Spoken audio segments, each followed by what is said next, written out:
ओम गजाननं भूतगणाधिसेवितं कपित्थजम्बूफलचारभक्षणम् उमासुतं शोकविनाशकारकं नमामि विघ्नेश्वरपादपङ्कजम्।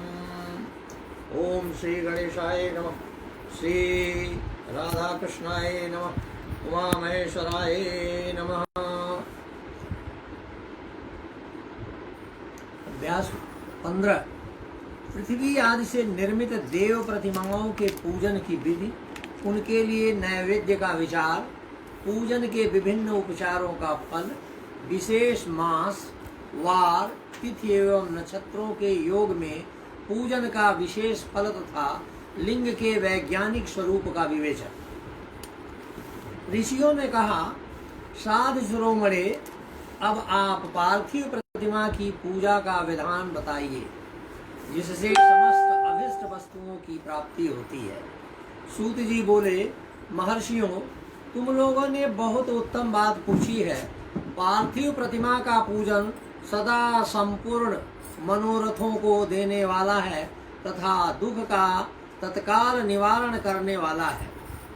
मैं उसका वर्णन करता हूँ, तुम लोग उसको ध्यान देकर सुनो। पृथ्वी आदि की बनी हुई देव प्रतिमाओं की पूजा इस भूतल पर अभिष्टदायक मानी गई है। निश्चय ही इसमें पुरुषों का और स्त्रियों का भी अधिकार है।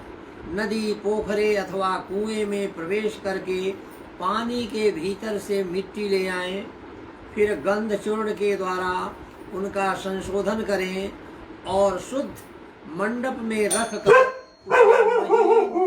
पीसे और साफ। इसके बाद हाथ से प्रतिमा बनाएं और दूध से उसका सुंदर संस्कार करें।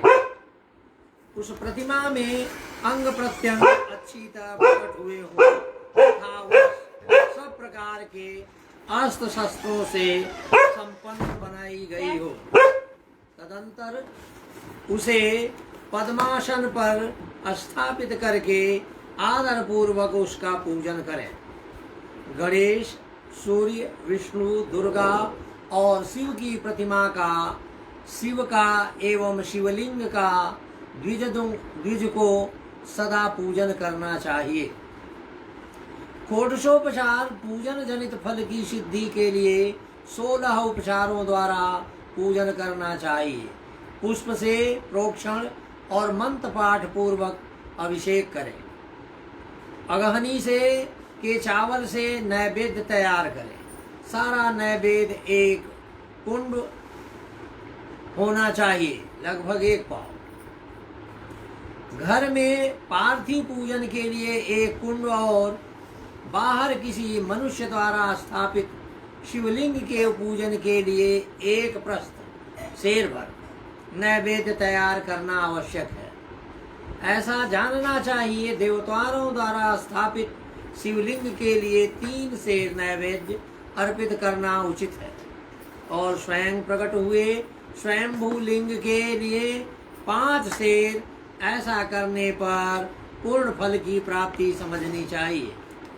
इस प्रकार सहस्त्र बार पूजा करने से द्विज सत्यलोक को प्राप्त कर लेता है। 12 अंगुल चौड़ा, इससे दूना और 1 अंगुल अधिक अर्थात 25 अंगुल लंबा तथा 15 अंगुल चौड़ा जो लोहे या लकड़ी का बना हुआ पात्र होता है, उसे विद्वान पुरुष शिव कहते हैं। उसका 8वां भाग प्रस्थ कहलाता है, जो 4 कुंड के बराबर माना गया है। मनुष्य द्वारा स्थापित शिवलिंग के लिए 10 प्रस्थ, ऋषियों द्वारा स्थापित शिवलिंग के लिए 100 प्रस्थ और स्वयंभू शिवलिंग के लिए 1 सहस्त्र प्रस्थ नैवेद्य निवेदन किया जाए तथा जल, तैल आदि एवं गंध द्रव्यों की भी यथा योग्य मात्रा रखी जाए, तो यह उन शिवलिंगों की महापूजा बताई जाती है। देवता का अभिषेक करने से आत्मशुद्धि होती है, गंध से पुण्य की प्राप्ति होती है, नैवेद्य लगाने से आयु बढ़ती है और तृप्ति होती है।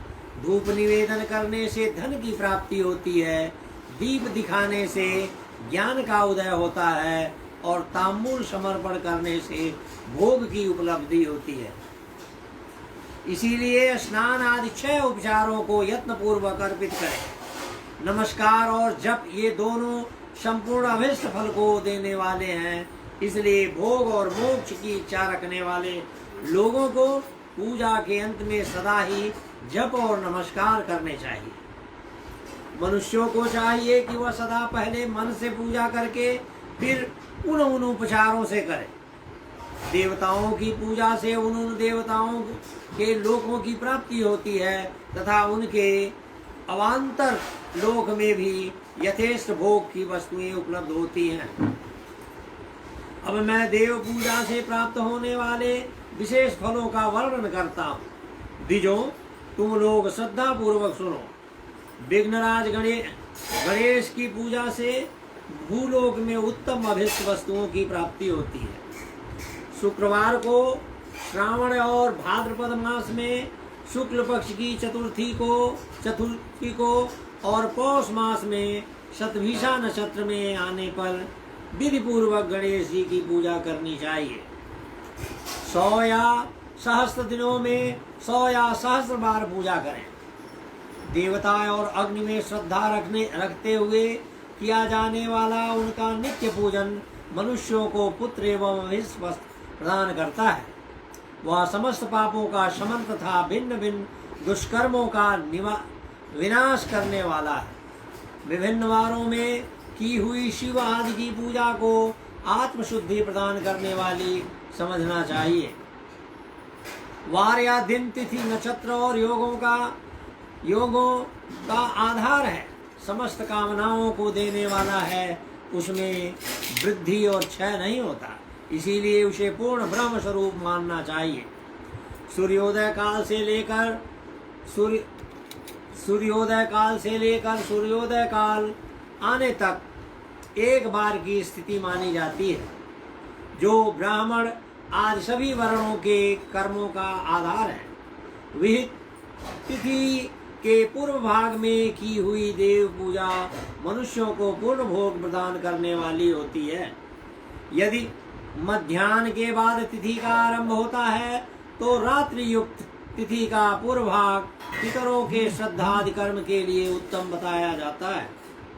ऐसी तिथि का प्रभाग ही दिन से युक्त होता है, अतः वही देव कर्म के लिए प्रशस्त माना गया है।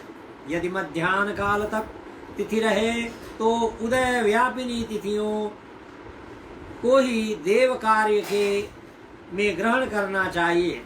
इसी तरह शुभ तिथि एवं नक्षत्र आदि देव कार्य में ग्राह्य होते हैं। वार आदि का भली भांति विचार करके पूजा और जप आदि करने चाहिए। वेदों में पूजा शब्द के अर्थ की इस प्रकार योजना की गई है। पुरजायते अनेन इति पूजा, यह पूजा शब्द की व्युत्पत्ति है। पुनः का अर्थ है भोग और फल की सिद्धि। वह जिस कर्म से संपन्न होती है उसका नाम पूजा है। मनोवांछित वस्तु तथा ज्ञान ये ही अभिष्ट वस्तुएं हैं। सकाम भाव वाले को अभिष्ट भोग अपेक्षित होता है और निष्काम भाव वाले को अर्थपार मार्थिक ज्ञान, ये दोनों ही पूजा शब्द के अर्थ हैं। इसकी योजना करने से ही पूजा शब्द की सार्थकता है। इस प्रकार लोक और वेद में पूजा शब्द का अर्थ विख्यात है। नित्य और नैमित्तिक कर्म कालांतर में फल देते हैं, किंतु काम्य कर्म का यदि भली भांत अनुष्ठान हुआ हो तो वह तत्काल फलद होता है। प्रतिदिन एक पक्ष, एक मास और एक वर्ष तक लगातार पूजन करने से उन कर्मों के फल की प्राप्ति होती है और उनसे वैसे ही पापों का क्रमशः क्षय होता है। प्रत्येक मास के कृष्ण पक्ष की चतुर्थी तिथि को की गई महागणपति की पूजा एक पक्ष के पापों का नाश करने वाली और एक पक्ष तक उत्तम भोग रूपी फल देने वाली होती है। चैत मास में चतुर्थी को की हुई पूजा एक मास तक किए गए पूजन का फल देने वाली होती है। और जब सूर्य सिंह राशि पर स्थित हो उस समय भाद्रपद मास की चतुर्थी को की हुई गणेश जी की पूजा 1 वर्ष तक मनोवांछित भोग प्रदान करती है, ऐसा जानना चाहिए। श्रावण मास के रविवार को हस्त नक्षत्र से युक्त सप्तमी तिथि को तथा माघ शुक्ला सप्तमी को भगवान सूर्य का पूजन करना चाहिए। ज्येष्ठ तथा भाद्रपद मासों के बुधवार को श्रवण नक्षत्र से युक्त द्वादशी तिथि को तथा केवल द्वादशी को भी किया गया भगवान विष्णु का पूजन अभिष्ट संपत्ति को देने वाला माना गया है। श्रावण मास में की जाने वाली श्री हरि की पूजा अभिष्ट मनोरथ और आरोग्य प्रदान करने वाली होती है। अंगों एवं उपकरणों सहित पूर्वोक्त गौ आदि 12 वस्तुओं का दान करने से जिस फल की प्राप्ति होती है उसी को द्वादशी तिथि में आराधना द्वारा श्री विष्णु की तृप्ति करने मनुष्य प्राप्त कर लेता है। जो द्वादशी तिथि को भगवान विष्णु के 12 नामों द्वारा 12 ब्राह्मणों का षोडशोपचार पूजन करता है वह उनकी प्रसन्नता प्राप्त कर लेता है। इसी प्रकार संपूर्ण देवताओं के विभिन्न 12 नामों द्वारा किया हुआ 12 ब्राह्मणों का पूजन उन देवताओं को प्रसन्न करने वाला होता है। कर्क की संक्रांति से युक्त श्रावण मास में नवमी तिथि को मृगशिरा नक्षत्र के योग में अंबिका पूजन करें। वे संपूर्ण मनोवांछित भोगों और फलों को देने वाली है। ऐश्वर्य की इच्छा रखने वाले पुरुषों को उस दिन अवश्य उनकी पूजा करनी चाहिए। अश्विन मास के शुक्ल पक्ष की नवमी तिथि संपूर्ण अभिष्ट फलों को देने वाली है। उसी मास के कृष्ण पक्ष की चतुर्दशी को यदि रविवार पड़ा हो तो उस दिन का महत्व विशेष बढ़ जाता है। उसके साथ ही यदि आर्द्रा और महार्द्रा सूर्य संक्रांति से युक्त आर्द्रा का योग हो तो उक्त अवसर पर की हुई शिव पूजा का विशेष महत्व माना गया है। माघ कृष्णा चतुर्थी को भी की हुई शिव की पूजा संपूर्ण अभिष्ट फलों को देने वाली है। वह मनुष्यों की आयु बढ़ाती, मृत्यु कष्ट को दूर हटाती और समस्त सिद्धियों की प्राप्ति कराती है। ज्येष्ठ माह में चतुर्दशी को यदि महाद्रा का योग हो अथवा मार्गशीर्ष मास में किसी भी तिथि को यदि आद्रा नक्षत्र हो तो उस अवसर पर विभिन्न वस्तुओं की बनी हुई मूर्ति के रूप में शिव की जो 16 उपचारों से पूजा करता है उस पुण्यात्मा के चरणों का दर्शन करना चाहिए। भगवान शिव की पूजा मनुष्यों को भोग और मोक्ष देने वाली है, ऐसा जानना चाहिए। कार्तिक मास में प्रत्येक वार और तिथि आदि में महादेव जी की पूजा का विशेष महत्व है। कार्तिक मास आने पर विद्वान पुरुष दान, तप, होम, जप और नियम आदि के द्वारा समस्त देवताओं का षोडशोपचार से पूजन करें। उस पूजन में देव प्रतिमा, ब्राह्मण तथा मंत्रों का उपयोग आवश्यक है। ब्राह्मणों को भोजन कराने से भी वह पूजन कर्म संपन्न होता है। पूजक को चाहिए कि वह कामनाओं को त्याग कर पीड़ा रहित शांत हो देवाराधना में तत्पर रहे। कार्तिक मास में देवताओं का यजन पूजन समस्त भोगों को देने वाला, व्याधियों को हर लेने वाला तथा भूतों और ग्रहों का विनाश करने वाला है। कार्तिक मास के रविवार को भगवान सूर्य की पूजा करने और तेल तथा सूती वस्त्र देने से मनुष्यों के कोढ़ आदि रोगों का नाश होता है। हर्र, काली मिर्च, वस्त्र और खीरा आदि का दान और ब्राह्मणों की प्रतिष्ठा करने से क्षय के रोग का नाश होता है। दीप और सरसों के दान से मिर्गी का रोग मिट जाता है। कृतिका नक्षत्र में से युक्त सोमवारों को किया हुआ शिव जी का पूजन मनुष्यों के महान दारिद्र्य को मिटाने वाला और संपूर्ण संपत्तियों को देने वाला है। घर की आवश्यक सामग्री के साथ गृह और क्षेत्र आदि का दान करने से भी उक्त फल की प्राप्ति होती है। कृतिका युक्त मंगलवारों को श्री स्कंद का पूजन करने से तथा दीपक एवं घंटा आदि का दान देने से मनुष्यों को शीघ्र ही वाक सिद्धि व्याप्त हो जाती है। उनके मुख से निकली हुई हर एक बात सत्य होती है। कृतिका युक्त बुधवारों को किया हुआ श्री विष्णु का यजन तथा दही भात का दान मनुष्यों को उत्तम संतान की प्राप्ति कराने वाला होता है। कृतिका युक्त गुरुवारों को धन से ब्रह्मा जी का पूजन तथा मधु सोना और घी का दान करने से मनुष्यों के भोग वैभव की वृद्धि होती है। कृतिका युक्त शुक्रवारों को गजानन गणेश की पूजा करने से तथा गंध पुष्प एवं अन्न का दान देने से मानवों के भोग्य पदार्थों की वृद्धि होती है। उस दिन सोना चांदी आदि का दान करने से वंध्या को भी उत्तम पुत्र की प्राप्ति होती है।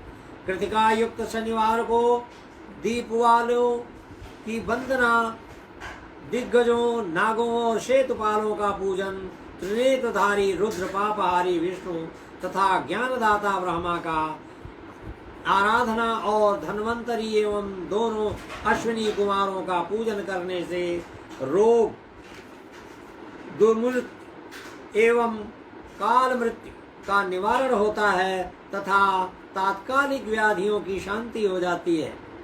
नमक, लोहा, तेल और उड़द आदि का, त्रिकटु, सोंठ, पीपल और गोल मिर्च, फल, गंध और जल आदि का तथा घृत आदि द्रव पदार्थों का और सुवर्ण, मोती आदि कठोर वस्तुओं का भी दान देने से स्वर्ग लोक की प्राप्ति होती है। इनमें से नमक आदि का मान कम से कम 1 प्रस्थ सेर होना चाहिए और सुवर्ण आदि का मान कम से कम 1 पल। धन की संक्रांति से युक्त पौष मास में पूषा काल में शिव आदि समस्त देवताओं का पूजन क्रमशः समस्त सिद्धियों की प्राप्ति कराने वाला होता है। इस पूजन में अगहनी के चावल से तैयार किए गए भविष्य का नैवेद्य उत्तम बताया जाता है। पौष मास में नाना प्रकार के अन्न का नैवेद्य विशेष महत्व रखता है। मार्गशीर्ष मास में केवल अन्न का दान करने वाले मनुष्यों को ही संपूर्ण अभीष्ट फलों की प्राप्ति हो जाती है। मार्गशीर्ष मास में अन्न का दान करने वाले मनुष्य के सारे पाप नष्ट हो जाते हैं। वह अभीष्ट सिद्धि, आरोग्य, धर्म, वेद का सम्यक ज्ञान, उत्तम अनुष्ठान का फल, इहलोक और परलोक में महान भोग, अन्न में सनातन योग तथा वेदांत ज्ञान की सिद्धि प्राप्त कर लेता है। जो भोग की इच्छा रखने वाला है वह मनुष्य मार्गशीर्ष माह आने पर कम से कम 3 दिन भी उषा काल में अवश्य देवताओं का पूजन करे और पौष मास को पूजन से खाली न जाने दे। उषा काल से लेकर संगम काल तक की पौष मास में पूजन का विशेष महत्व बताया गया है। पौष मास में पूरे महीने भर जितेंद्रिय और निराहार रहकर द्विज प्रातः काल से मध्याह्न काल तक वेद माता गायत्री का जप करे। तत्पश्चात रात को सोने के समय तक पंचाक्षर आदि मंत्रों का जप करे।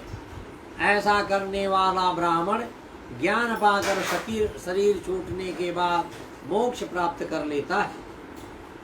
द्विजेतर नर नारियों को त्रिकाल स्नान और पंचाक्षर मंत्र के ही निरंतर जप से विशुद्ध ज्ञान प्राप्त हो जाता है। इष्ट मंत्रों का सदा जप करने से बड़े से बड़े पापों का भी नाश हो जाता है। सारा चराचर जगत विंद नाद स्वरूप है, विंद शक्ति है और नाद शिव। इस तरह यह जगत शिव शक्ति स्वरूप ही। नाद बिंदु का और बिंदु इस जगत का आधार है। ये बिंदु और नाद, शक्ति और शिव संपूर्ण जगत के आधार रूप से स्थित है। बिंदु और नाद से युक्त सब कुछ शिव स्वरूप है, क्योंकि वही सबका आधार है। आधार में ही आधेय का समावेश अथवा लय होता है, यही सकलीकरण है। इस सकलीकरण की स्थिति में ही सृष्टि काल में जगत का प्रादुर्भाव होता है। इसमें संशय नहीं है। शिवलिंग बिंदुनाद स्वरूप है, अतः उसे जगत का कारण बताया जाता है। बिंदु देव है और नाद शिव, इन दोनों का संयुक्त रूप है शिवलिंग कहलाता है। अतः जन्म के संकट से छुटकारा पाने के लिए शिवलिंग की पूजा करनी चाहिए। बिंदु रूपा देवी उमा माता हैं और नाद स्वरूप भगवान शिव पिता। इन माता पिता के पूजित होने से परमानंद की ही प्राप्ति होती है। अतः परमानंद का लाभ लेने के लिए शिवलिंग का विशेष रूप से पूजन करें। देवी उमा जगत की माता हैं और भगवान शिव जगत के पिता। जो इनकी सेवा करता है उस पुत्र पर इन दोनों माता पिता की कृपा नित्य अधिकाधिक बढ़ती रहती है। वे पूजक पर कृपा करके उसे अपना आंतरिक ऐश्वर्य प्रदान करते हैं। अतः मुनीश्वरों, आंतरिकानंद की प्राप्ति के लिए शिवलिंग को माता पिता का स्वरूप मानकर उनकी पूजा करनी चाहिए। गर्भ शिव पुरुष रूप है और भर्गा शिवा अथवा शक्ति प्रकृति कहलाती है। अव्यक्त आंतरिक अधिष्ठान रूप गर्भ को पुरुष कहते हैं और शुभव्यक्त आंतरिक अधिष्ठान भूत गर्भ को प्रकृति। पुरुष आदि गर्भ है, वह प्रकृति रूप गर्भ से युक्त होने के कारण गर्भवान है, क्योंकि वही प्रकृति का जनक है। प्रकृति में जो पुरुष का संयोग होता है, यही पुरुष से उसका उत्तम जन्म कहलाता है। अव्यक्त प्रकृति से महत्तादि के क्रम से जो जगत का व्यक्त होना है, यही उस प्रकृति का द्वितीय जन्म कहलाता है। जीव पुरुष से ही बारंबार जन्म और मृत्यु को प्राप्त होता है। माया द्वारा अन्य रूप से प्रकट किया जाना ही उसका जन्म कहलाता है। जीव का शरीर जन्म काल से ही जीर्ण 6 भाव विकारों से युक्त होने लगता है, इसीलिए उसे जीव संज्ञा दी जाती है। जो जन्म लेता और विविध पाशों द्वारा तनाव बंधन में पड़ता है, उसका नाम जीव है। जन्म और बंधन जीव शब्द का अर्थ ही है। अतः जन्म मृत्यु रूपी बंधन की निवृत्ति के लिए जन्म के अधिष्ठान भूत मातृ पितृ स्वरूप शिवलिंग का पूजन करना चाहिए। गाय का दूध, गाय का दही और गाय का घी, इन तीनों को पूजन के लिए शहद और शक्कर के साथ पृथक पृथक भी रखें और इन सब को मिलाकर सम्मिलित रूप से पंचामृत भी तैयार कर लें। इनके द्वारा शिवलिंग का अभिषेक एवं स्नान कराएं। फिर गाय के दूध और अन्न के मेल से नैवेद्य तैयार करके प्रणव मंत्र से उच्चारण पूर्वक उसे भगवान शिव को अर्पित करें। संपूर्ण ब्रह्मांड को ध्वनिलिंग कहते हैं। स्वयंभूलिंग नाद स्वरूप होने के कारण नादलिंग कहा गया है। यंत्र का अर्धा बिंदु स्वरूप होने के कारण बिंदुलिंग के रूप में विख्यात है। उसमें अचल रूप में प्रतिष्ठित जो शिवलिंग है वह मकरा स्वरूप है, इसीलिए मकार लिंग कहलाता है। सवारी निकालने आदि के लिए जो चरलिंग होता है वह उकार स्वरूप होने से उकार लिंग कहा गया है, तथा पूजा की दीक्षा देने वाले जो गुरु या आचार्य हैं उनका विग्रह आकार का प्रतीक होने से अकार लिंग माना गया है।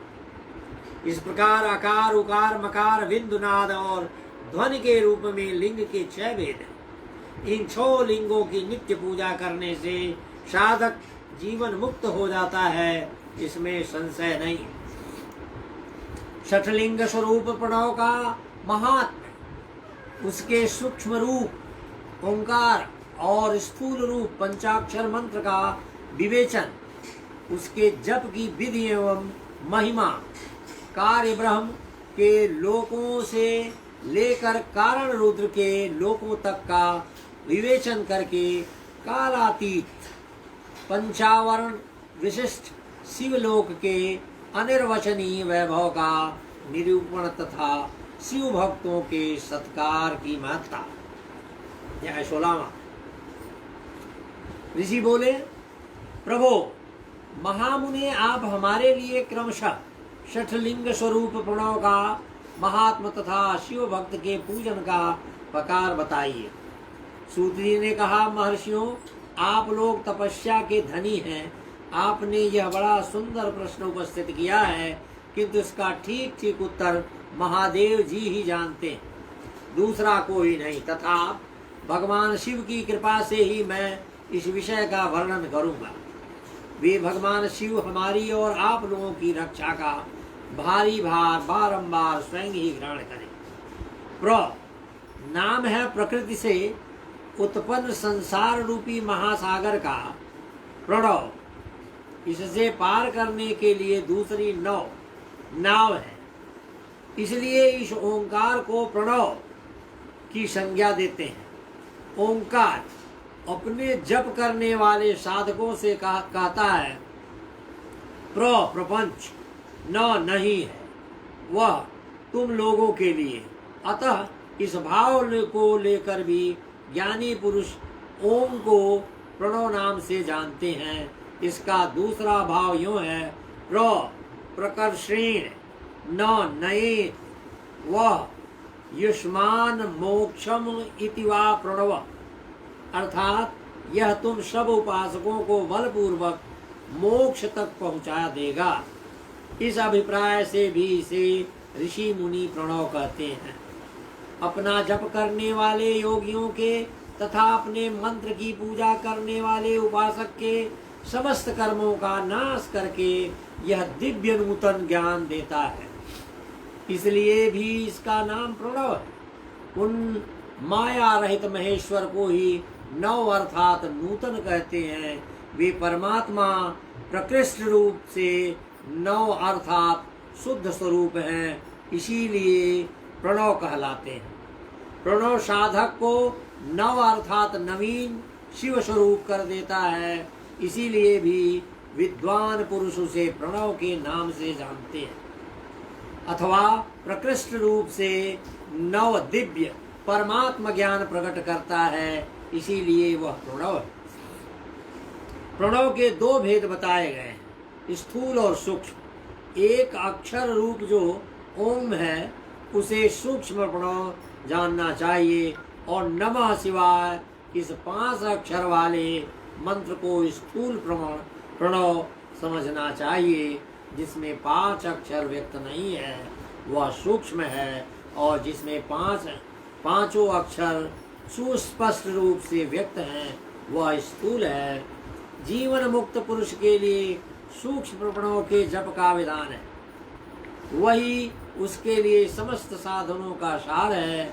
यद्यपि जीवन मुक्त के लिए किसी साधक की आवश्यकता नहीं है, क्योंकि वह सिद्ध रूप है, तथापि दूसरों की दृष्टि में जब तक उसका शरीर रहता है तब तक उसके द्वारा प्रणव जप की सहज साधना स्वतः होती रहती है। वह अपनी देह का विलय होने तक सूक्ष्म प्रणव मंत्र का जप और उसके अर्धभूत परमात्म तत्व का अनुसंधान करता रहता है।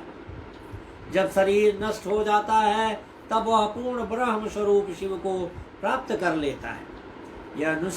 यह सुनिश्चित बात है, जो अर्थ का अनुसंधान न करके केवल मंत्र का जप करता है उन निश्चय ही योग की प्राप्ति होती है। जिसने 36 करोड़ मंत्र का जप कर लिया हो उसे अवश्य ही योग प्राप्त हो जाता है। सूक्ष्म प्रणव के भी ह्रस्व और दीर्घ के भेद से 2 रूप जानने चाहिए। अकार उकार मकार बिंदु नाद शब्द काल और कला, इनमें युक्त जो प्रणव है उसे दीर्घ प्रणव कहते हैं। वह योगियों के हृदय में स्थित होता है। मकार पर्यंत जो ओम है वह अ उ म इन 3 तत्वों से युक्त है, इसी को ह्रस्व प्रणव कहते हैं। अ शिव है, उ शक्ति है और मकार इन दोनों की एकता है। वह त्रितत्व रूप है, ऐसा समझकर ह्रस्व प्रणव का जप करना चाहिए। जो अपने समस्त पापों का क्षय करना चाहते हैं उनके लिए इस ह्रस्व प्रणव का जप अत्यंत आवश्यक है। पृथ्वी, जल, तेज, वायु और आकाश, ये 5 भूत तथा शब्द, स्पर्श आदि के 5 विषय, ये सब मिलकर 10 वस्तुएं मनुष्यों की कामना के विषय हैं। इनकी आशा मन में लेकर जो कर्मों के अनुष्ठान में संलग्न होते हैं, वे 10 प्रकार के पुरुष प्रवृत्ति अथवा प्रवृत्ति मार्गी कहलाते हैं, तथा जो निष्काम भाव से शास्त्र विहित कर्मों का अनुष्ठान करते हैं, वो निवृत्त अथवा निवृत्ति मार्गी कहे गए हैं। प्रवृत्त पुरुषों को ह्रस्व प्रणव का ही जप करना चाहिए और निवृत्त पुरुषों को दीर्घ प्रणव का, वाहिस्त्यों तथा अन्य मंत्रों के आदि के इच्छानुसार शब्द और काल से युक्त प्रणव का उच्चारण करना चाहिए। वेद के आदि में और दोनों संध्याओं की उपासना के समय भी ओंकार का उच्चारण करना चाहिए। प्रणव का 9 करोड़ जप करने से मनुष्य शुद्ध हो जाता है। फिर 9 करोड़ का जप करने से वह पृथ्वी तत्व पर विजय पा लेता है। तत्पश्चात पुनः 9 करोड़ का जप करके वह जल तत्व को जीत लेता है। पुनः 9 करोड़ जप से अग्नि तत्व पर विजय पाता है। तदंतर फिर 9 करोड़ का जप करके वह वायु तत्व पर विजयी होता है। फिर 9 करोड़ के जप से आकाश को अपने अधिकार में कर लेता है। इस प्रकार 9 करोड़ का जप करके वह क्रमशः गंध, रस, रूप, स्पर्श और शब्द पर विजय पाता है। इसके बाद फिर 9 करोड़ का जप करके अहंकार को भी जीत लेता है। इस तरह 108 करोड़ प्रणव का जप करके उत्कृष्ट बोध को प्राप्त हुआ पुरुष शुद्ध योग का लाभ करता है। शुद्ध योग के युक्त होने पर वह जीवन मुक्त हो जाता है, इसमें संशय नहीं है। सदा प्रणव का जप और प्रणव रूपी शिव का ध्यान करते करते समाधि में स्थित हुआ महायोगी पुरुष साक्षात शिव ही है, इसमें संशय नहीं है। पहले अपने शरीर में प्रणव के ऋषि, छंद और देवता आदि का न्यास करके फिर जप आरंभ करना चाहिए। अकार आदि मातृका वर्णों से युक्त प्रणव का अपने अंगों में न्यास करके मनुष्य ऋषि हो जाता है। मंत्रों के 10 विध संस्कार, मातृका न्यास तथा षड्ध्वशोधन आदि के साथ संपूर्ण न्यास फल उसे प्राप्त हो जाता है। प्रवृत्ति तथा प्रवृत्ति निवृत्ति से मिश्रित भाव वाले पुरुषों के लिए स्थूल प्रणव का जप ही अभिष्ट साधक होता है। क्रिया, तप और जप के योग से शिव योगी 3 प्रकार के होते हैं, जो क्रमशः क्रिया योगी, तपोयोगी और जप योगी कहलाते हैं। जो धन आदि वैभवों से पूजा सामग्री का संचय करके हाथ आदि अंगों से नमस्कार आदि क्रिया करते हुए इष्ट देव की पूजा में लगा रहता है, वह क्रिया योगी कहलाता है। पूजा में संलग्न रहकर जो परिमित भोजन करता, बाह्य इंद्रियों को जीतकर वश में किए रहता और मन को भी वश में करके परद्रोह आदि से दूर रखता है, वह तपोयोगी कहलाता है। इन सभी सद्गुणों से युक्त होकर जो सदा शुद्ध भाव से रहता तथा समस्त काम आदि दोषों से रहित हो शांत चित्त से निरंतर जप किया करता है, उसे महात्मा पुरुष जप योगी मानते हैं। जो मनुष्य 16 प्रकार के उपचारों से शिव योगी महात्माओं की पूजा करता है, वह शुद्ध होकर सालोक्य आदि के क्रम से उत्तरोत्तर उत्कृष्ट मुक्ति को प्राप्त कर लेता है। द्विजों, अब मैं जप योग का वर्णन करता हूँ, तुम सब लोग ध्यान देकर सुनो। तपस्या करने वाले के लिए जप का उपदेश किया गया है, क्योंकि वह जप करते करते अपने आप को सर्वथा शुद्ध निष्पाप कर लेता है। ब्राह्मणों, पहले नमः पद हो, उसके बाद चतुर्थी विभक्ति में शिव शब्द हो तो पंच तत्वात्मक नमः शिवाय मंत्र होता है। इसे शिव पंचाक्षर कहते हैं। यह स्थूल प्रमाण है। इस पंचाक्षर जप से ही मनुष्य संपूर्ण सिद्धियों को प्राप्त कर लेता है। पंचाक्षर मंत्र के आदि में ओंकार लगाकर ही सदा उसका जप करना चाहिए। द्विजो, गुरु के मुख से पंचाक्षर मंत्र का उपदेश पाकर जहाँ सुखपूर्वक निवास किया जा सके, ऐसी उत्तम भूमि पर महीने के पूर्व पक्ष शुक्ल में प्रतिपदा से आरंभ करके कृष्ण पक्ष की चतुर्दशी तक निरंतर जप करता रहे। माघ और भादों के महीने अपना विशिष्ट महत्व रखते हैं। यह समय सब समयों से उत्तमोत्तम माना गया है। साधक को चाहिए कि वह प्रतिदिन एक बार परिमित भोजन करे, मौन रहे, इंद्रियों को वश में रखे, अपने स्वामी एवं माता पिता की नित्य सेवा करे। यह नियम से रहकर जप करने वाला पुरुष एक सहस्त्र जप से ही शुद्ध हो जाता है, अन्यथा वह ऋणी होता है। भगवान शिव का निरंतर चिंतन करते हुए पंचाक्षर मंत्र का 5 लाख जप करें। जप काल में इस प्रकार ध्यान करें, कल्याणदाता भगवान शिव कमल के आसन पर विराजमान हैं। उनका मस्तक श्री गंगा जी तथा चंद्रमा की कला से सुशोभित है। उनकी बाईं जांघ पर आदिशक्ति भगवती उमा बैठी हैं। वहाँ खड़े हुए बड़े बड़े गण भगवान शिव की शोभा बढ़ा रहे हैं। महादेव जी अपने 4 हाथों में मृग मुद्रा, टंक तथा वर एवं अभय की मुद्राएं धारण किए हुए हैं। इस प्रकार सदा सब पर अनुग्रह करने वाले भगवान सदाशिव का बारंबार स्मरण करते हुए हृदय अथवा सूर्यमंडल में पहले उनकी मानसिक पूजा करके फिर पूर्वाभिमुख हो पूर्वोक्त पंचाक्षरी विद्या का जप करें। उन दिन साधक सदा शुद्ध कर्म ही करें और दुष्कर्म से बचा रहें। जप की समाप्ति के दिन कृष्ण पक्ष की चतुर्दशी को प्रातः काल नित्य कर्म करके शुद्ध एवं सुंदर स्थान में शौच संतोष आदि नियमों से युक्त हो शुद्ध हृदय से पंचाक्षर मंत्र का 12 सहस्त्र जप करें। तत्पश्चात 5 सपत्निक ब्राह्मणों का जो श्रेष्ठ एवं शिव भक्त हो वर्ण करें।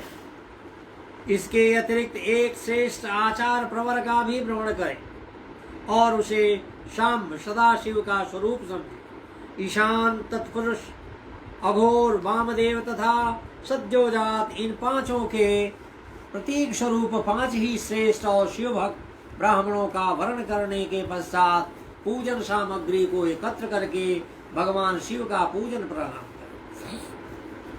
विधि पूर्वक शिव की पूजा संपन्न करके होम आरंभ करें। अपने गृह सूत्र के अनुसार सुखांत कर्म करके अर्थात परिसमूहन, उपलेपन, उल्लेखन, मृद उद्धरण और अभ्युक्षण इन पंचभू संस्कारों से के पश्चात वेदी पर स्वाभिमुख अग्नि को स्थापित करके उस कंडिका के अनंतर ज्वलित अग्नि से में आज्य भागांत आहुति देकर प्रस्तुत होम का कार्य प्रारंभ करें। कपिला गाय के घी से 11, 101 अथवा 1001 आहुतियां स्वयं ही दें अथवा विद्वान पुरुष शिव भक्त ब्राह्मणों से 108 आहुतियां दिलाएं। होम कर समाप्त होने पर गुरु की को दक्षिणा के रूप में एक गाय और बैल देने चाहिए। ईशान आदि के प्रतीक रूप जिन 5 ब्राह्मणों का वर्ण किया गया हो उनको ईशान आदि का स्वरूप ही समझे तथा आचार्य को शाम सदाशिव का स्वरूप माने। इसी भावना के साथ उन सब के चरण धोएं और उनके चरणोदक से अपने मस्तक को सींचें। ऐसा करने से वह साधक अगणित तीर्थों में तत्काल स्नान करने का फल प्राप्त कर लेता है। उन ब्राह्मणों को भक्ति पूर्वक दशांश देना चाहिए। गुरु पत्नी को पराशक्ति मानकर उनका भी पूजन करें। ईशान आदि क्रम से उन सभी ब्राह्मणों का उत्तम अन्न से पूजन करके अपने वैभव विस्तार के अनुसार रुद्राक्ष, वस्त्र, बड़ा और पुआ आदि अर्पित करें। तदंतर दिक्पाल आदि को बलि देकर ब्राह्मणों को भरपूर भोजन कराएं। इसके बाद देवेश्वर शिव से प्रार्थना करके अपना जप समाप्त करें। इस प्रकार पुरस्चरण करके मनुष्य उस मंत्र को सिद्ध कर लेता है। फिर 5 लाख जप करने से समस्त पापों का नाश हो जाता है। तदंतर पुनः 5 लाख जप करने पर अतल से लेकर सत्यलोक तक 14 भुवनों पर क्रमशः अधिकार प्राप्त हो जाता है। यदि अनुष्ठान पूर्ण होने के पहले बीच में ही साधक की मृत्यु हो जाए तो वह परलोक में उत्तम भोग भोगने के पश्चात पुनः पृथ्वी पर जन्म लेकर पंचाक्षर मंत्र के जप का अनुष्ठान करता है। समस्त लोगों का ऐश्वर्य पाने के पश्चात वह मंत्र को सिद्ध करने वाला पुरुष यदि पुनः 5 लाख जप करे तो उसे ब्रह्मा जी का सामीप्य प्राप्त होता है। पुनः 5 लाख जप करने से सारूप्य नामक ऐश्वर्य प्राप्त होता है। 100 लाख जप करने से वह साक्षात ब्रह्मा के समान हो जाता है। इस तरह कार्य ब्रह्म हिरण्यगर्भ का सायुज्य प्राप्त करके वह उस ब्रह्मा का प्रलय होने तक उस लोक में यथेष्ट भोग भोगता है। यदि दूसरे कल्प का आरंभ होने पर वह ब्रह्मा जी का पुत्र होता है, उस समय फिर तपस्या करके द्विज तेज से प्रकाशित हो वह क्रमशः मुक्त हो जाता है। पृथ्वी आदि कार्य स्वरूप भूतों द्वारा पाताल से लेकर सत्यलोक पर्यंत ब्रह्मा जी के 14 लोक क्रमशः निर्मित हुए हैं। सत्यलोक से ऊपर क्षमा लोक तक जो 14 भुवन हैं वे भगवान विष्णु के लोक हैं। क्षमा लोक से ऊपर सूचिलोक पर्यंत 28 भुवन स्थित है। सूचिलोक के अंतर्गत कैलाश में प्राणियों का संहार करने वाले रुद्रदेव विराजमान हैं। सूचिलोक से ऊपर अहिंसा लोक पर्यंत 56 भुवनों की स्थिति है। अहिंसा लोक का आश्रय लेकर जो ज्ञान कैलाश नामक नगर शोभा पाता है, उसमें कार्यभूत महेश्वर सबको अदृश्य करके रहते हैं। अहिंसा लोक के अंत में काल चक्र की स्थिति है। यहाँ तक महेश्वर के विराट स्वरूप का वर्णन किया गया। वहीं तक लोगों का तिरोधान अथवा लय होता है। उससे नीचे कर्मों का भोग है और उससे ऊपर ज्ञान का भोग। उसके नीचे कर्म माया है और उसके ऊपर ज्ञान माया। अब मैं कर्म माया और ज्ञान माया का तात्पर्य बता रहा हूं। माँ का अर्थ है लक्ष्मी। उससे कर्म भोग यात प्राप्त होता है, इसीलिए वह माया अथवा कर्म माया कहलाती। इसी तरह माँ अर्थात लक्ष्मी से ज्ञान भोग यात अर्थात प्राप्त होता है, इसीलिए उसे माया या ज्ञान माया कहा गया है। उपर्युक्त सीमा से नीचे नश्वर भोग है और ऊपर नित्य भोग। उससे नीचे ही तिरोधान अथवा लय है, ऊपर नहीं। वहां से नीचे ही कर्म में पासों द्वारा बंधन होता है, ऊपर बंधन का सदा भाव है। उससे नीचे ही जीव सकाम कर्मों का अनुसरण करते हुए विभिन्न लोकों और योनियों में चक्कर काटते हैं। उससे ऊपर के लोगों में निष्काम कर्म का भी भोग बताया गया।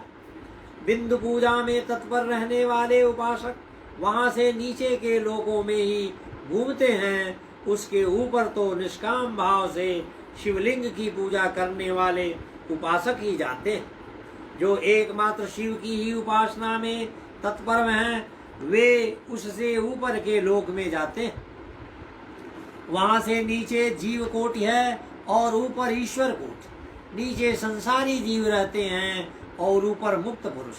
नीचे कर्म लोक है और ऊपर ज्ञान लोक। ऊपर मद और अहंकार का नाश करने वाली नम्रता है। वहां जन्म जनित तिरोधान नहीं है। उसका निवारण किए बिना वहां किसी का प्रवेश संभव नहीं है। इस प्रकार तिरोधान का निवारण करने से वहाँ ज्ञान शब्द का अर्थ ही प्रकाशित होता है। आदि भौतिक पूजा करने वाले लोग उससे नीचे के लोगों में ही चक्कर काटते हैं। जो आध्यात्मिक उपासना करने वाले हैं वे ही उसके ऊपर को जाते हैं। जो सत्य, हिंसा आदि धर्मों से युक्त हो भगवान शिव के पूजन में तत्पर रहते हैं वे काल चक्र को पार कर जाते हैं। काल चक्रेश्वर की सीमा तक जो विराट महेश्वर लोक बताया गया है उससे ऊपर वृषभ के आकार में धर्म की स्थिति, वह ब्रह्मचर्य का मूर्तिमान रूप है। उसके सत्य, शौच, अहिंसा और दया ये 4 पाद हैं। वह साक्षात शिवलोक के द्वार पर खड़ा है। क्षमा उसके सींग हैं, सम कान हैं, वह वेद ध्वनि रूपी शब्द से विभूषित। आस्तिकता उसके दोनों नेत्र हैं, विश्वासी उसकी श्रेष्ठ बुद्धि एवं मन है। क्रिया आदि धर्म रूपी जो वृषभ है वे कारण आदि में स्थित है, ऐसा जानना चाहिए। उस क्रिया रूप वृषभाकार धर्म पर कालातीत शिव आरूढ़ होते हैं।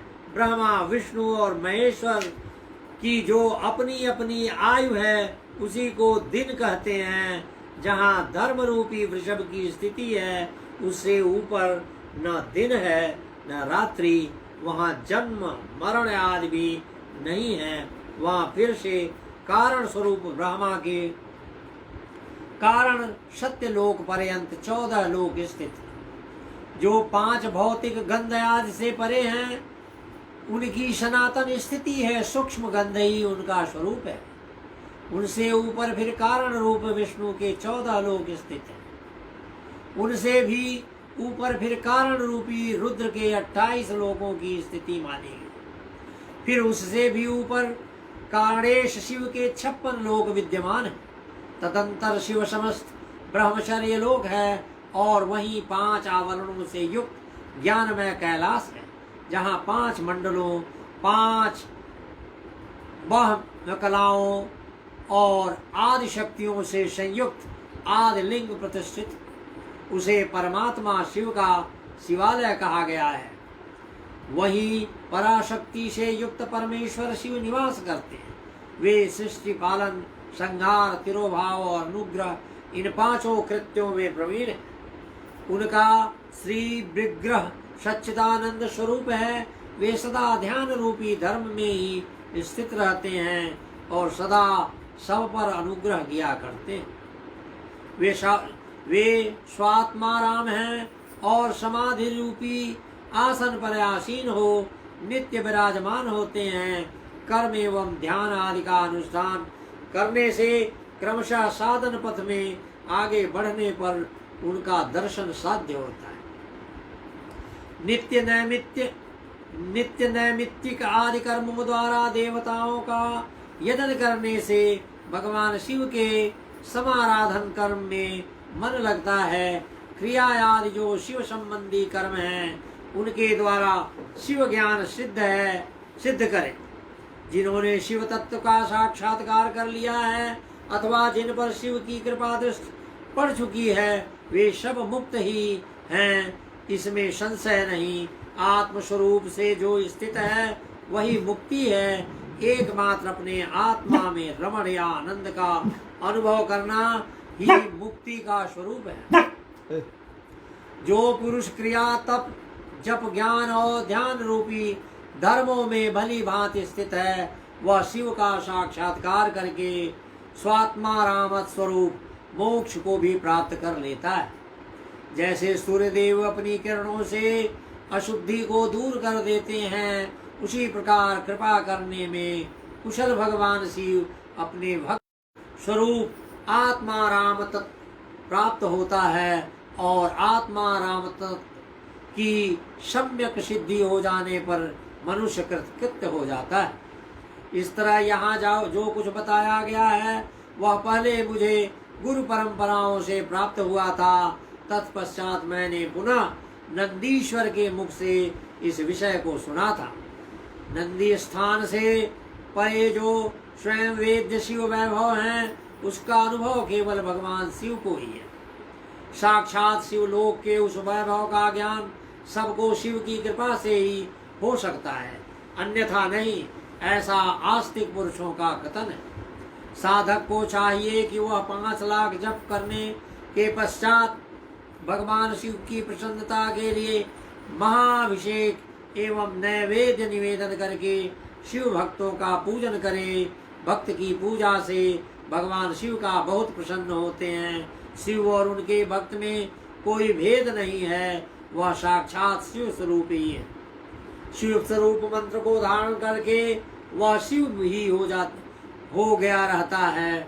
शिव भक्त का शरीर शिव रूप ही है, अतः उसकी सेवा में तत्पर रहना चाहिए। जो शिव के भक्त हैं वे लोक और देव की सारी क्रियाओं को जानते हैं।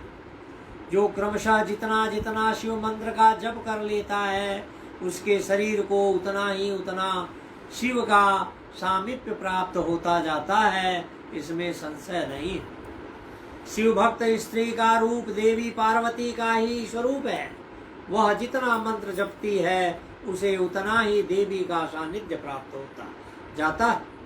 साधक स्वयं शिव स्वरूप होकर पराशक्ति का पूजन करे। शक्ति वेद तथा लिंग का चित्र बनाकर अथवा मिट्टी से इनकी आकृति का निर्माण करके प्राण प्रतिष्ठा पूर्वक निष्कपट भाव से इनका पूजन करें। शिवलिंग को शिव मानकर अपने को शक्ति रूप समझकर, शक्तिलिंग को देवी मानकर और अपने को शिव रूप समझकर शिवलिंग को नाद रूप तथा शक्ति को विंद रूप मानकर परस्पर सटे हुए शक्तिलिंग और शिवलिंग के प्रति उप प्रधान और प्रधान की भावना रखते हुए जो शिव और शक्ति का पूजन करता है वह मूल रूप की भावना करने के कारण शिव रूप ही है। शिव भक्त शिव मंत्र रूप होने के कारण शिव के ही स्वरूप है। जो 16 उपचारों से उनकी पूजा करता है उसे अभुष्ट वस्तु की प्राप्ति होती है। जो शिवलिंग गोपाशक शिव भक्त की सेवा आदि करके उसे आनंद प्रदान करता है, उस विद्वान पर भगवान शिव बड़े प्रसन्न होते हैं। 5, 10 या 100 सपत्निक शिव भक्तों को बुलाकर भोजन आदि के द्वारा पत्नी सहित उनका सदैव समादर करें। धन में, देह में और मंत्र में शिव भावना रखते हुए उन्हें शिव और शक्ति का स्वरूप जानकर निष्कपट भाव से उनकी पूजा करें। ऐसा करने वाला पुरुष इस भूतल पर फिर जन्म नहीं लेता। अध्याय 17 बंधन और मोक्ष का विवेचन, शिव पूजा का उपदेश, लिंग आदि में शिव पूजन का विधान, भस्म के स्वरूप का निरूपण और महत्, शिव एवं गुरु शब्द की व्युत्पत्ति तथा शिव के भस्म धारण का रहस्य। ऋषि बोले, सर्वज्ञों में श्रेष्ठ सूत जी, बंधन और मोक्ष का स्वरूप क्या है यह हमें बताइए। सूतदेव ने कहा, महर्षियों, मैं बंधन और मोक्ष का स्वरूप तथा मोक्ष के उपाय का वर्णन करूं। तुम लोग आदर पूर्वक सुनो। जो प्रकृति आदि 8 बंधनों से बंधा हुआ है वह जीव बद्ध कहलाता है, और जो उन 8 बंधनों से छूटा हुआ है उसे मुक्त कहते हैं। प्रकृति आदि को बस में कर लेना मोक्ष कहलाता है। बंधक आगंतुक है और मोक्ष स्वतः सिद्ध है। बद्ध जीव जब बंधन से मुक्त हो जाता है तब उसे मुक्त जीव कहते हैं।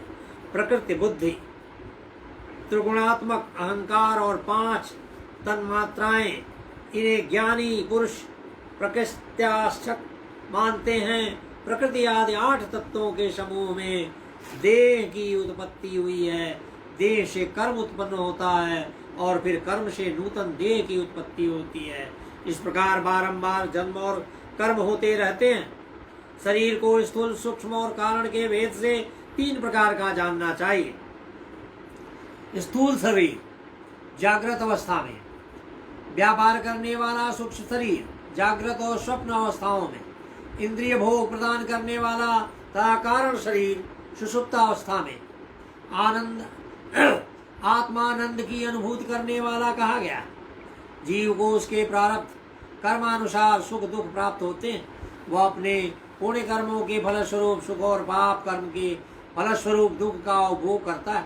अतः कर्मपाश से बंधा हुआ जीव अपने त्रिवृत शरीर से होने वाले शुभाशुभ कर्मों द्वारा सदा चक्र की भांति बारंबार घुमाया जाता है। इस चक्रवत भ्रमण की प्रवृत्ति के लिए चक्रकर्ता का स्तमन एवं आराधन करना चाहिए। प्रकृति आदि जो 8 पास बताए गए हैं उनका समुदाय ही महाचक्र है, और जब प्रकृति से परे हैं वे परमात्मा शिव है। भगवान महेश्वर ही प्रकृति आदि महाचक्र के कर्ता हैं, क्योंकि वे प्रकृति से परे हैं। जैसे वकायन नामक वृक्ष का थाला जल को पीता और उगलता है, उसी प्रकार शिव प्रकृति आदि को अपने वश में करके उस पर शासन करते हैं। उन्होंने सबको वश में कर लिया है, इसीलिए वह शिव कहे गए। शिव की सर्वज्ञ परिपूर्ण तथा निष्प्रिय है। सर्वज्ञता, तृप्ति, अनादिबोध, स्वतंत्रता, नित्य रूप शक्ति से संयुक्त होना और अपने भीतर अनंत शक्तियों का धारण करना महेश्वर के इन 6 प्रकार के मानसिक ऐश्वर्यों को केवल वेद जानता है। अतः भगवान शिव के अनुग्रह से ही प्रकृति आदि 8 तत्व वश में होते हैं।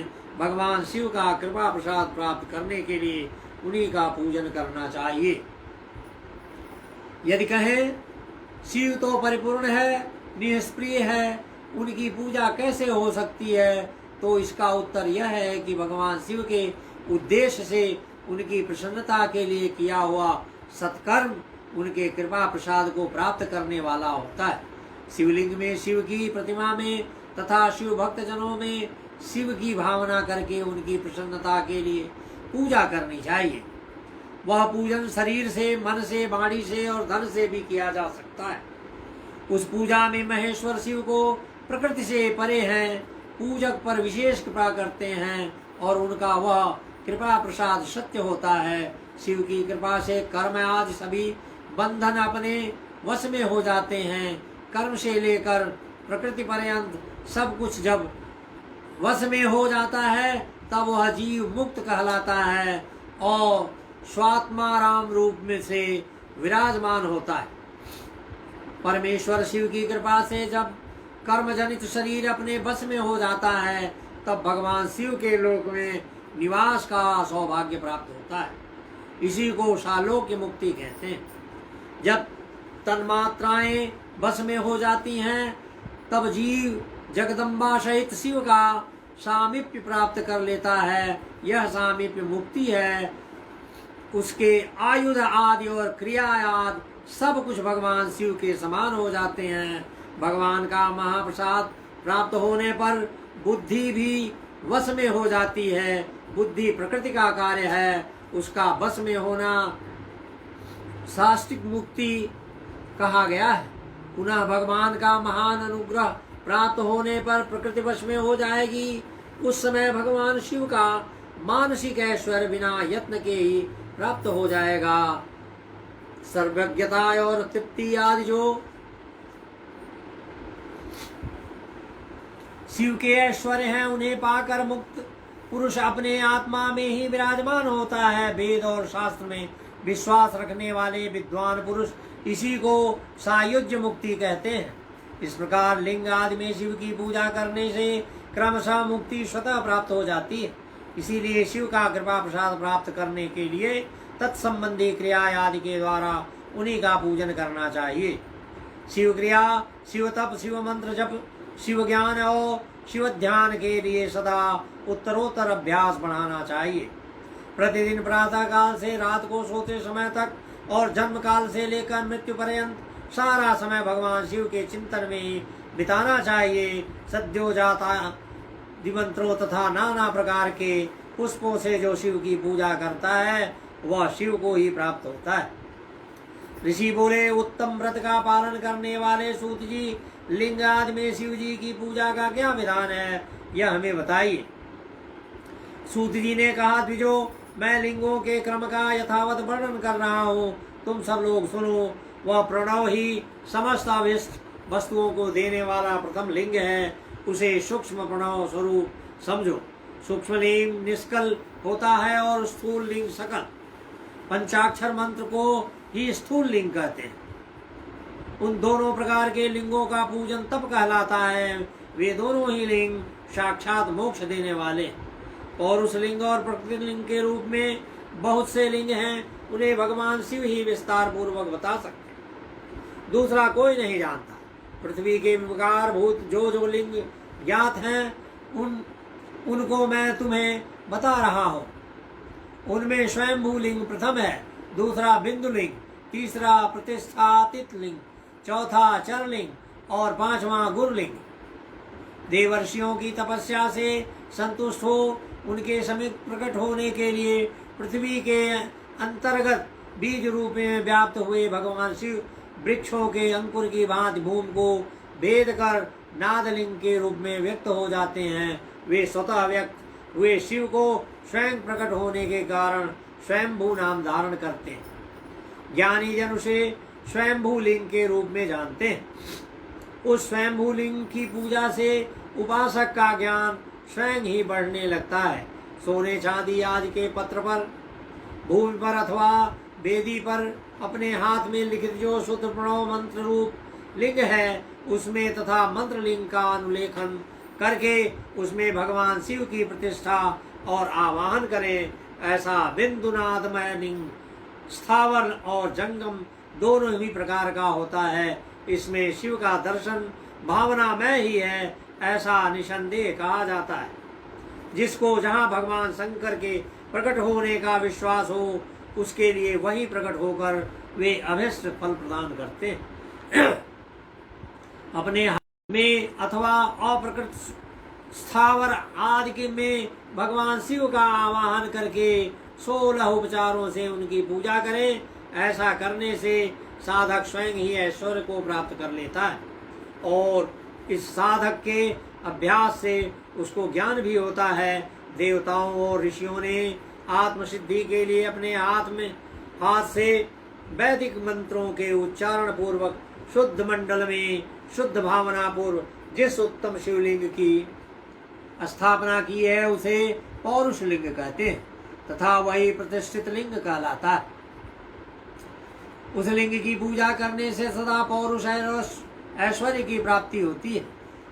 भगवान महान ब्राह्मण और महाधनी राजा किसी कारीगर से शिवलिंग का निर्माण कराकर जो मंत्र पूर्वक उसकी स्थापना करते हैं, उसके द्वारा स्थापित हुआ वह लिंग भी प्रतिष्ठित लिंग कहलाता है, किंतु वह प्राकृत लिंग है। इसीलिए प्राकृत ऐश्वर्य भोग को ही देने वाला होता है। जो शक्तिशाली और नित्य होता है उसे पौरुष कहते हैं तथा जो दुर्लभ और अनित्य होता है वह प्राकृत कहलाता है। लिंग नाभि, जिह्वा, नासाग्रभाग और शिखा के क्रम से कटी, हृदय और मस्तक तीनों स्थानों में जो लिंग की भावना की गई है उस आध्यात्मिक लिंग को ही क्षर लिंग कहते हैं। पर्वत को पौरुष लिंग बताया गया है और भूतल को विद्वान पुरुष प्राकृत लिंग मानते हैं। वृक्ष आदि को पौरुष लिंग जानना चाहिए और गुल्म आदि को प्राकृत लिंग, साठी नामक धान्य को प्राकृत लिंग समझना चाहिए और साली, अगहनी एवं गेहूं को पौरुष लिंग, अणिमा आदि 8 सिद्धियों को देने वाला जो ऐश्वर्य है उसे पौरुष ऐश्वर्य जानना चाहिए। सुंदर स्त्री तथा धन आदि विषयों को आस्तिक पुरुष प्राकृत ऐश्वर्य कहते हैं। चर लिंगों में सबसे प्रथम रसलिंग का वर्णन किया जाता है। रसलिंग ब्राह्मणों को उनकी सारी अभिष्ट वस्तुओं को देने वाला है। शुभ कारक वाणलिंग क्षत्रियों को महान राज्य की प्राप्ति देने वाला है। सुवर्णलिंग वैश्यों को महाधनपति का पद प्रदान करने वाला है तथा सुंदर शिवलिंग शूद्रों को महाशुद्धि देने वाला है। स्फटिकमय लिंग तथा बाणलिंग सब लोगों को उसकी समस्त कामनाएं प्रदान करते हैं।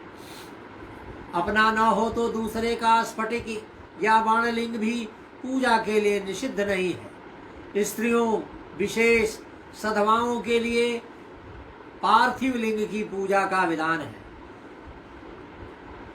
प्रवृत्ति मार्ग में स्थित विधवाओं के लिए स्फटिक लिंग की पूजा बताई गई है, परंतु विरक्त विधवाओं के लिए रसलिंग की पूजा को ही श्रेष्ठ कहा गया। उत्तम व्रत का पालन करने वाले महर्षियों बचपन में, जवानी में और बुढ़ापे में भी शुद्ध स्फटिकमय शिवलिंग का पूजन स्त्रियों को समस्त भोग प्रदान करने वाला है। गृहाशक्त स्त्रियों के लिए पीठ पूजा भूतल पर संपूर्ण अभिष्ट को देने वाली है। प्रवृत्ति मार्ग से चलने वाला पुरुष सुपात्र गुरु के सहयोग से ही समस्त पूजा कर्म संपन्न करे। इष्ट देव का अभिषेक करने के पश्चात अगहनी के चावल से बने हुए खीर आदि पकवानों द्वारा नैवेद्य अर्पण करें। पूजा के अंत में शिवलिंग को संपुट में पधार कर घर के भीतर पृथक रख दें। जो निवृत्ति मार्गी पुरुष हैं उनके लिए हाथ पर ही शिवलिंग पूजा का विधान है। उन्हें भिक्षादि से प्राप्त हुए अपने भोजन को ही नैवेद्य रूप में निवेदित करना चाहिए। निवृत्त पुरुषों के लिए सूक्ष्मलिंग ही श्रेष्ठ बताया जाता है। वे विभूति के द्वारा पूजन करें और विभूति को ही नैवेद्य रूप से निवेदित भी करें। पूजा करके उस लिंग को सदा अपने मस्तक पर धारण करें। विभूति 3 प्रकार की बताई गई, लोकाग्नि जनित, वेदाग्नि जनित और शिवाग्नि जनित। लोकाग्नि जनित या लौकिक भस्म को द्रव्यों की शुद्धि के लिए लाकर रखें। मिट्टी, लकड़ी और लोहे के पात्रों की, धान्यों की, तिल आदि द्रव्यों की, वस्त्र आदि की तथा पर्युषित वस्तुओं की भस्म से शुद्धि होती है। कुत्ते आदि से दूषित हुए पात्रों की भी भस्म से भी शुद्धि मानी गई। वस्तु विशेष की शुद्धि के लिए यथा योग्य सजल अथवा निर्जल भस्म का उपयोग करना चाहिए। वेदाग्नि जनित जो भस्म है उसको उन वैदिक कर्मों के अंत में धारण करना चाहिए। मंत्र और क्रिया से जनित जो होम कर्म है वह अग्नि में भस्म का रूप धारण करता है। उस भस्म को धारण करने से वह कर्म आत्मा में आरोपित हो जाता है। अघोर मूर्तिधारी शिव का जो अपना मंत्र है उसे पढ़कर बेल की लकड़ी को जलाएं। उस मंत्र से अभिमंत्रित अग्नि को शिवाग्नि कहा गया है। उसके द्वारा जले हुए काष्ठ का जो भस्म है वह शिवाग्नि जनित है। कपिला गाय के गोबर अथवा गाय मात्र के गोबर को तथा शमी, पीपल, पलाश, बड़, अमलताश और बेर इनकी लकड़ियों को शिवाग्नि से जलाएं। वह शुद्ध भस्म शिवाग्नि जनित माना गया। अथवा कुश की अग्नि से शिव मंत्र के उच्चारण पूर्व काष्ठ को जलाए, फिर भस्म को कपड़े से अच्छी तरह छान कर नए घड़े में रख दें। उसे समय समय पर अपनी कांति या शोभा की वृद्धि के लिए धारण करें। ऐसा करने वाला पुरुष सम्मानित एवं पूजित होता है। पूर्व काल में भगवान शिव ने भस्म शब्द का ऐसा ही अर्थ प्रकट किया था। जैसे राजा अपने राज्य में सारभूत कर को ग्रहण करता है, जैसे मनुष्य सस्य आदि को जलाकर रांध कर उसका सार ग्रहण करते हैं, तथा जैसे जठरानल नाना प्रकार के भक्ष भोग आदि पदार्थों को भारी मात्रा में ग्रहण करके जलाकर सारतर वस्तु ग्रहण करता और उस सारतर वस्तु के स्वदेह का पोषण करता, उसी प्रकार प्रपंचकर्ता परमेश्वर शिव ने भी अपने में अधेय रूप से विद्यमान प्रपंच को जलाकर भस्म रूप से उसके सार तत्व को ग्रहण किया है। प्रपंच को दग्ध करके शिव ने उसके भस्म को अपने शरीर में लगाया। राग भभूत पोतने के बहाने जगत के सार को ही ग्रहण किया है। अपने शरीर में अपने लिए रत्न स्वरूप भस्म को इस प्रकार स्थापित किया है।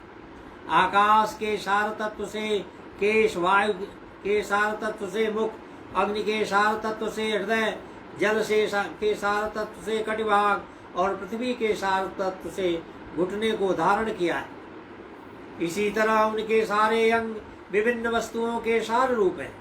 महेश्वर ने अपने ललाट में तिलक रूप में जो त्रिपुंड धारण किया है वह ब्रह्मा, विष्णु और रुद्र का सार तत्व है। वे इन सब वस्तुओं को जगत के अभ्युदय का हेतु मानते।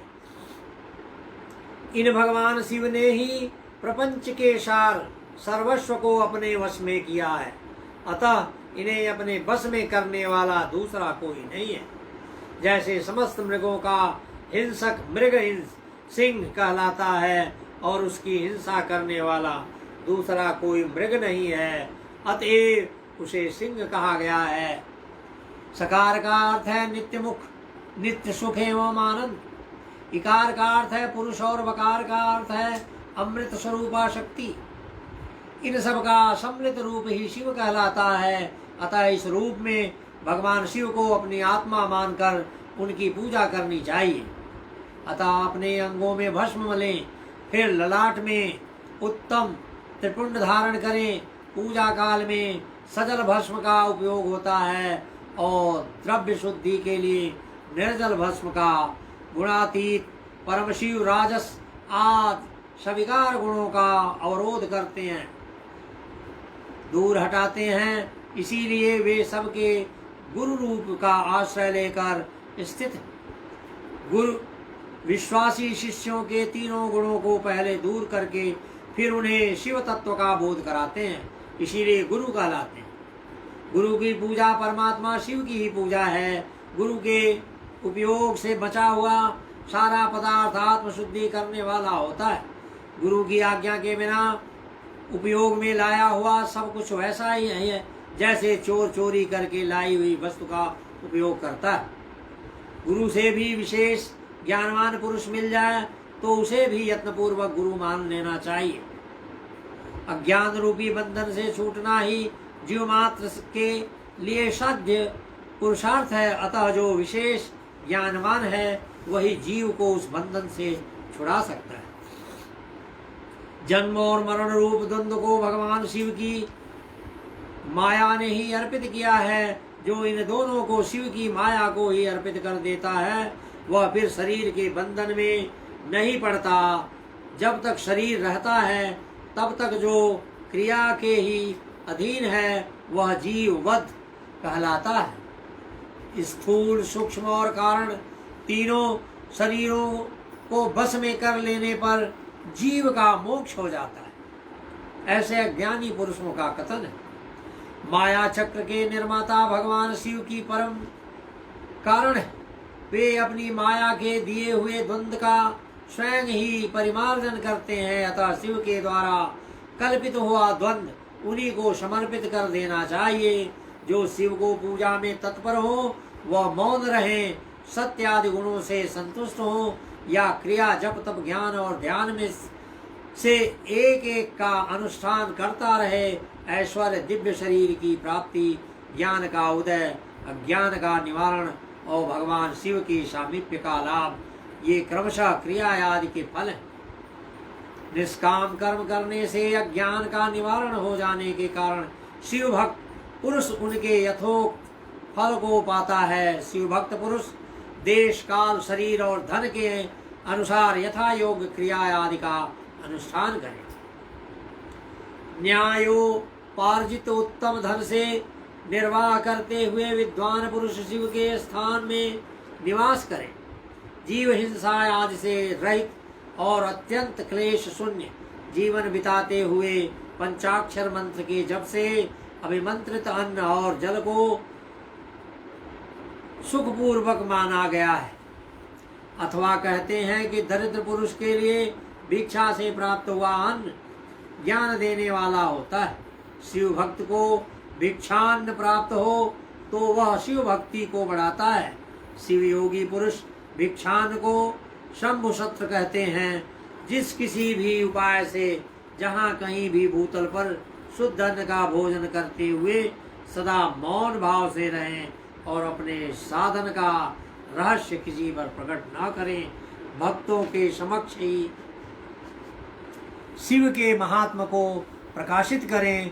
जानते हैं दूसरा नहीं, शिव मंत्र के रहस्य को भगवान शिव ही जानते हैं।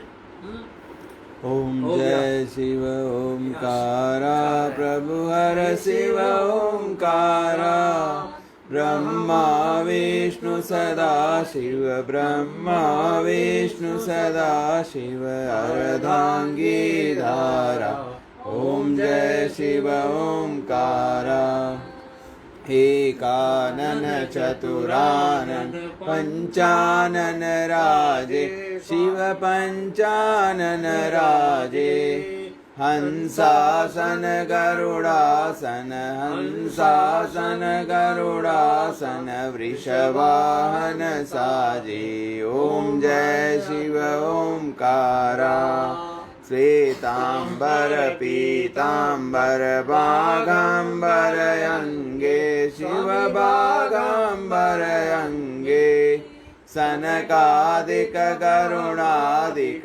सनकादिक गरुणादिक भूतादिक संगे ओम जय शिव ओंकारा अचमाला वनमाला मुंडमाला धारी शिव मुंडमाला धारी चंदन मृगमद चंदा चंदन मृगमद चंदा भाले शुभकारी ओम जय शिव ओंकारा श्वेतांबर पीतांबर बागांबर अंगे शिव बागांबर अंगे सनकादिक गरुणादिक भूतादिक संगे ओम जय शिव ओंकारा दो भुज चार चतुर्भुज दस भुज ते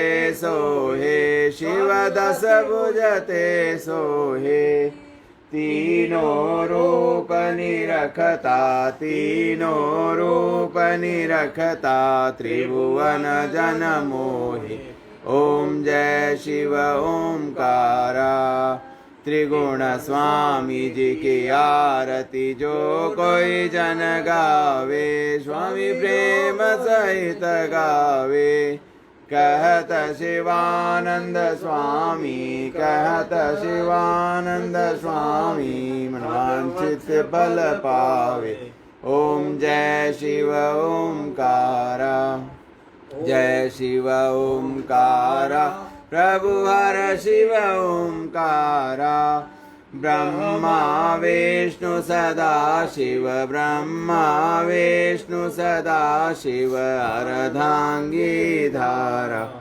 ओम जय शिव ओंकारा सर्वे भवन्तु सुखिनः सर्वे सन्तु निरामया सर्वे भद्राणि पश्यन्तु मा कश्चित् दुःखभाग् भवेत्।